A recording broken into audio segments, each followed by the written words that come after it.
নিজ নিজ জায়গা দখল করে বসে যান। এরপরে ওস্তাদ সুরজ কুমারের 3 নম্বর ছৌ নৃত্যনাট্য শুরু করতে চলেছি 2024 সালের নতুন পালা। পালাখানির নাম রাখা হয়েছে নরমের যজ্ঞের ভক্ত ভগবানী।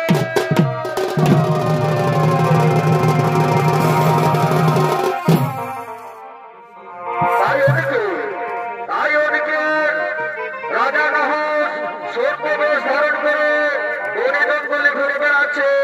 তাই ওদিকে রাজা নহস চলেছে বনে জঙ্গলে ঘোরার জন্য।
আমরা তার কিছু কাহিনী তুলে ধরছি। এই সাপটি হল রাজা নহস। যখন দেবরাজ ইন্দ্র ব্রাহ্মণ হত্যার পাপ মোচন করার জন্য মানস সরোবরে 10,000 বছর তপস্যার জন্য রত হয়েছিলেন, সেই সময় সত্য ঋষিগণ মিলে রাজা নহসকে স্বর্গের রাজা করা হোক। রাজা হওয়ার সঙ্গে সঙ্গে একটি রাজা নহস সচী দেবীকে দেখতে পায়। তখন তার মনে কামনা বাসনা জেগে ওঠে। তখন সচী দেবী সে কথা জানতে পায়। তখন সচী দেবী বললেন, শোনো রাজা নহস, যেদিন তুমি স্বর্ণ মুদ্রা রোগ পরিপূর্ণ করে আমার কাছে আসবে, সেদিনে আমি তোমার মনস্কামনা পূর্ণ করব। সেদিনে আমি তোমার মনস্কামনা পূর্ণ করব। রাজা নহস স্বর্ণ মুদ্রা রোগ পরিপূর্ণ করে সচী দেবীর উদ্দেশ্যে রওনা দেয়। সেই সময় আগস্ট মনির অভিশাপে আজ সেই রাজা নহস সর্প হয়ে বনে জঙ্গলে ঘুরে বেড়াচ্ছে। তাই তার ছেলে রাজা জয়জাতিকে চিৎকার করে বলছে, ওরে বাবা জয়জাতি, ওরে বাবা জয়জাতি, আজ যে আমি সর্পের জ্বালা সহ্য করতে পারছি না বাবা। তাই তো বাবা, যে কোনো উপায়ে তুমি আমায় উদ্ধার করো।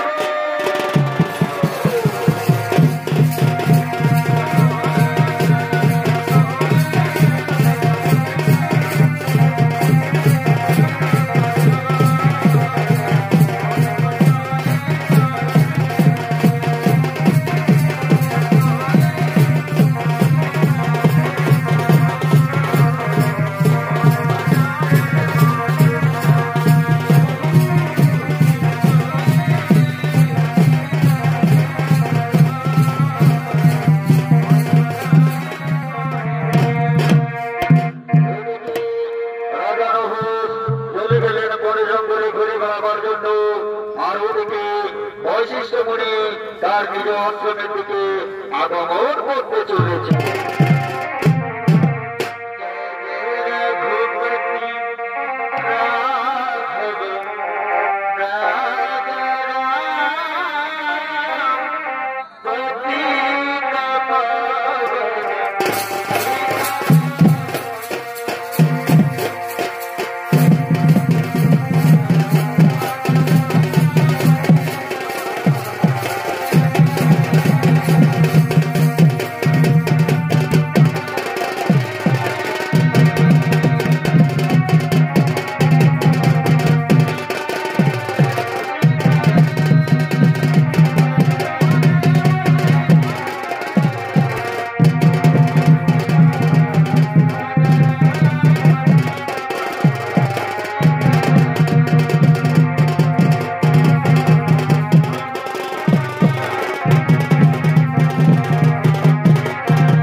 তার নিজ আশ্রমে আসন গ্রহণ করলেন।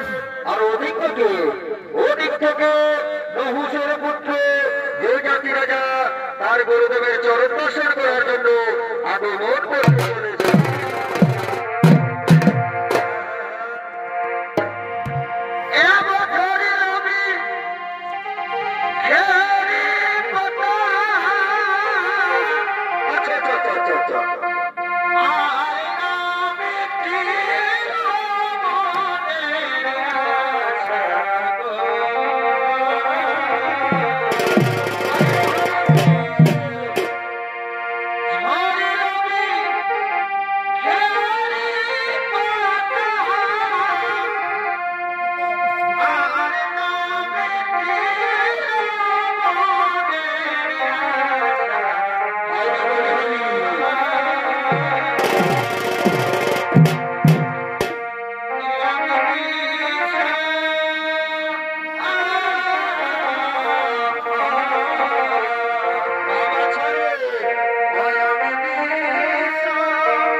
তার গুরুদেবের চরণ দর্শন করার জন্য ছুটে চলেছে।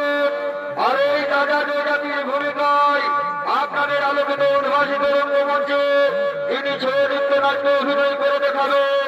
তিনি হলেন ওস্তাদ সুরজ কুমারের ছোট ভাই ওস্তাদ সন্দীপ কুমার।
শোনো রাজা জয়জাতি, তোমার পিতা সর্বজলা থেকে নিশ্চয়ই পাবে মুক্তি।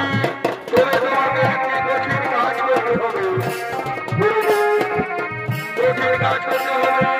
আপনি আমায় ইংরেজিতে কথা বলবেন না, মানে আপনি আমায় খুলে বলুন।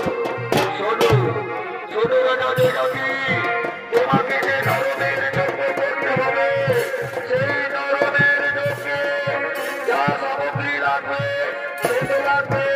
সেটি হলো প্রধান, সেটি হলো স্তম্ভস্বরের ব্রাহ্মণ শিশু সন্তান, দেখতে গৌরবর্ণ, পরিভক্ত এবং মুখে সর্বদাই যেন কৃষ্ণ নাম জপ করে। এরকমই সন্তানকে অর্থের বিনিময়ে প্রবেশ করে নিয়ে আসতে হবে, আর সেই অগ্নিকুণ্ডে আহুতি দিতে হবে। তবে তোমার পিতা পাবে সর্বজ্বালা থেকে মুক্তি।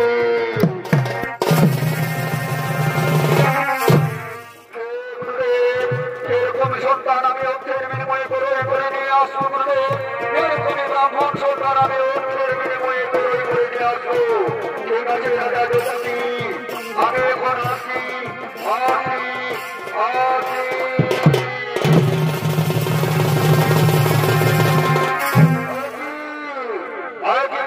আমায় বলে গেল আমাকে নাকি নরমের যজ্ঞ করতে হবে, নরমের যজ্ঞ করতে হবে। আর বিলম্ব করবো না, ওই মন্ত্রী সেনাপতি সৈন্য আর বিলম্ব না করে অতি শীঘ্র মহারাজ বরাবরে পাঠাই রইলে বধূ।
মন্ত্রী সেনাপতি সৈন্যগণ এরপরে আমার গুরুদেব বলে গেল আমাকে অতি শীঘ্র নরমের যজ্ঞ করতে হবে।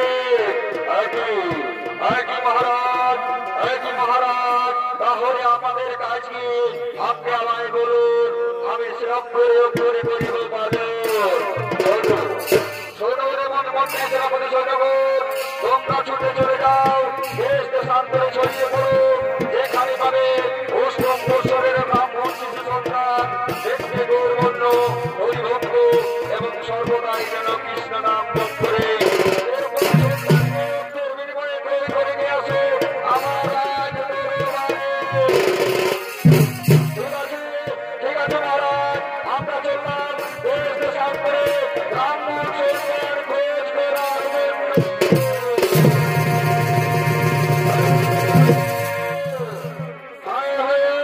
আর শুনো শোনো হে মন্ত্রী সেনাপতি সৈন্যগণ, আর যদি অর্থের বিনিময়ে সে ব্রাহ্মণ সন্তান না পাও, তাহলে তাও বলে দিও আমার রাজ্যের অর্ধেক রাজত্বটাকে আমি দান করে। ঠিক আছে মহারাজ, আমরা চললাম দেশ দেশান্তরে ব্রাহ্মণ সন্তান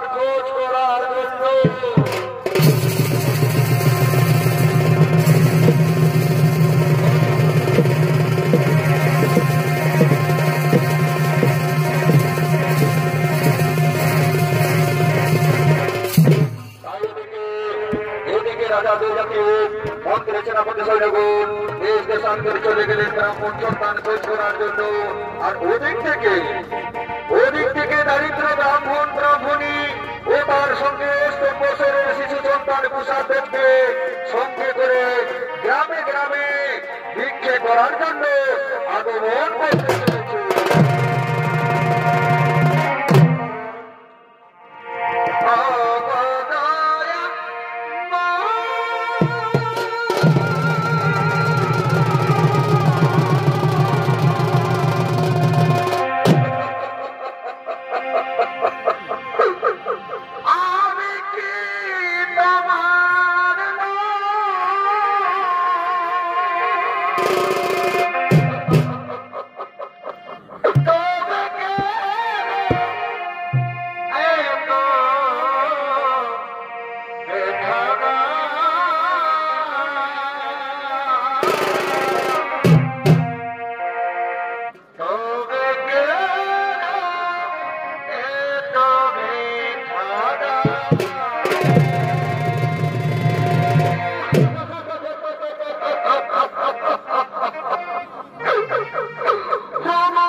He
আমার পিতা মাতাকে সে দান করে জানাতে দাও বাবু।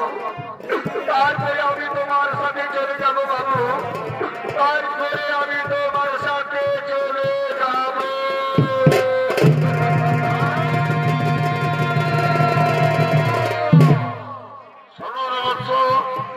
সময় যেন না হয়ে পারা। যাও যাও, তুমি তোমার নিজ পিতা মাতার সন্নিকটে করহ দেখা, তাদের শেষবারের মতো করহ প্রণাম, আর ছুটে এসো আমার সন্নিকটে। তুমি তো জানো তোমার মাতা পিতা আমার কাছে তোমায় করেছে বিক্রি। যাও যাও, তুমি শেষবারের মতো করহ প্রণাম, ছুটে যাও।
সবকিছু শেষ হয়ে গেল ব্রাহ্মণী। তাই তো ব্রাহ্মণী আমরা এদেশ ছেড়ে থাকবো না, তাই তো ব্রাহ্মণী আমরা চলে যাই। আমাদের যা আছে গোপালে লেখা না হবে বলে ব্রাহ্মণী, যা আছে গোপালে লেখা না হবে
তারা নিজের গৃহে ফিরে গেলেন।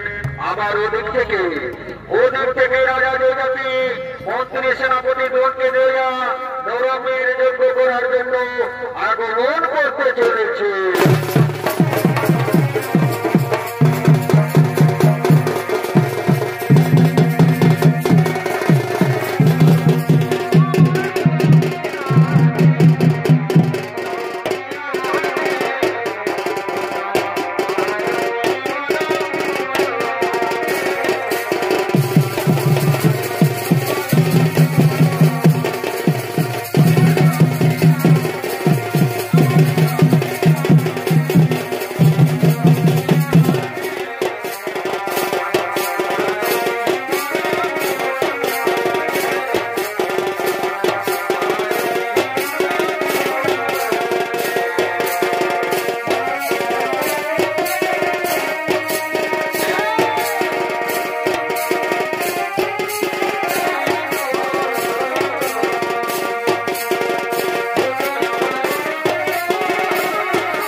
এখনো তো মন্ত্রী ফিরে আসেনি, এখনো পর্যন্ত মন্ত্রী তো ফিরে আসেনি।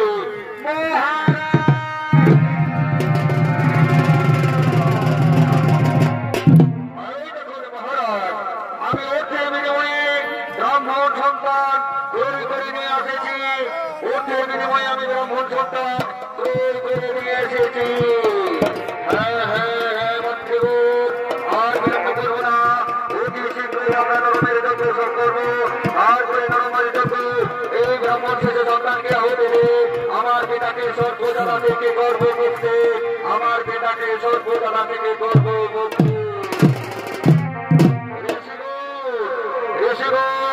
আর বিলম্ব করবো না, অতি শীঘ্র যজ্ঞের সামগ্রী তৈরি করে, অতি শীঘ্র যজ্ঞের সামগ্রী।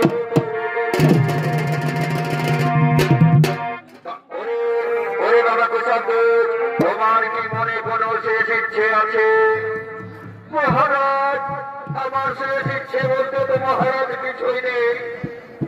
তাই তো মহারাজ, আমায় একটু দয়া করে একটু সময় দিন মহারাজ, একটু সময় দিন। আমি তোমাকে নাম সময় একটু সময় দিচ্ছি, যাও তুমি তোমার মনের আশা পূর্ণ করে দাও।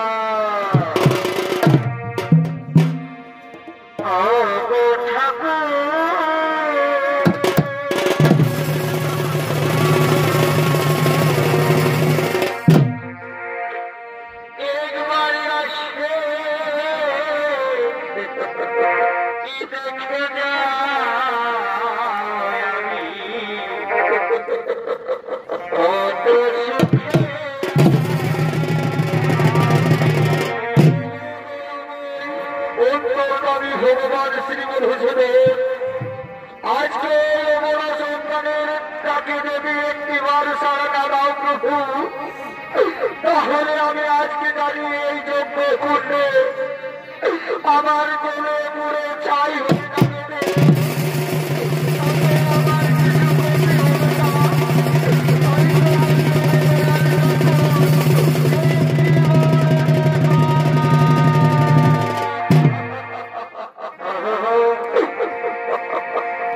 কোথায় প্রভু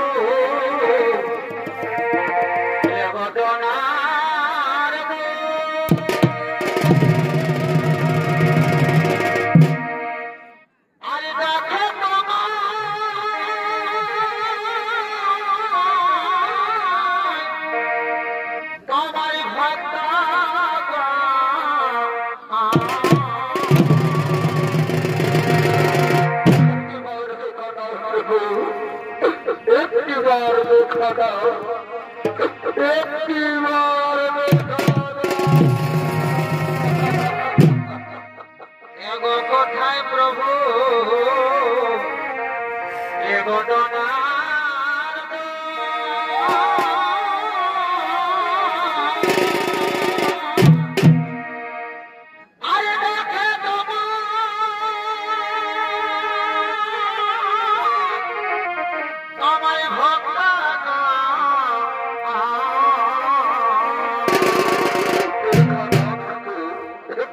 দেখা দাও।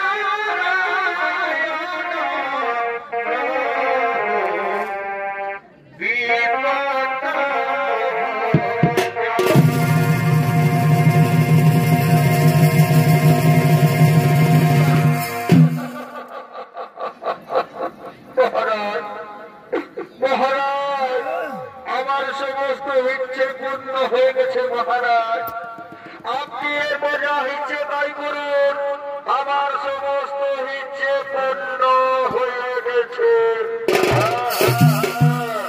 ওরে মনিবর, আর বিলম্ব করবো না, অতি শীঘ্রই আমরা যজ্ঞ আরম্ভ করবো, অতি শীঘ্র যজ্ঞ আরম্ভ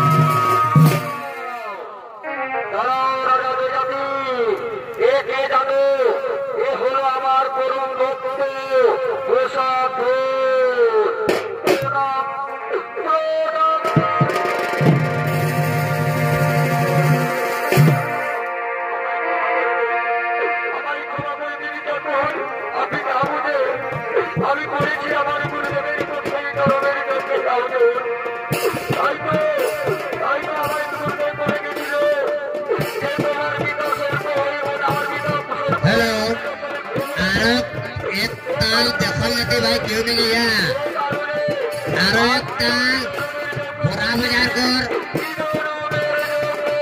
অজিত মাতো আরো একটা যাতে দিলীপ কুমার মাতো और আরো তো দেল যাতে মায় বোন সব দেখিকে যাইয়া গা তাকে তো নিশ্চয়ই প্রাশ্চিত্য করতেই হবে যাও তোমার পিতাকে আজ থেকে সর্বজ্বালা থেকে করে দিলাম মুক্তি তার আজ থেকে সর্বজ্বালা থেকে করে দিলাম মুক্তি डोंगरी डाला डोंगरू डोंगरू का गोतिया वाला कोई भाई जहाँ काले नहीं है और घर जाए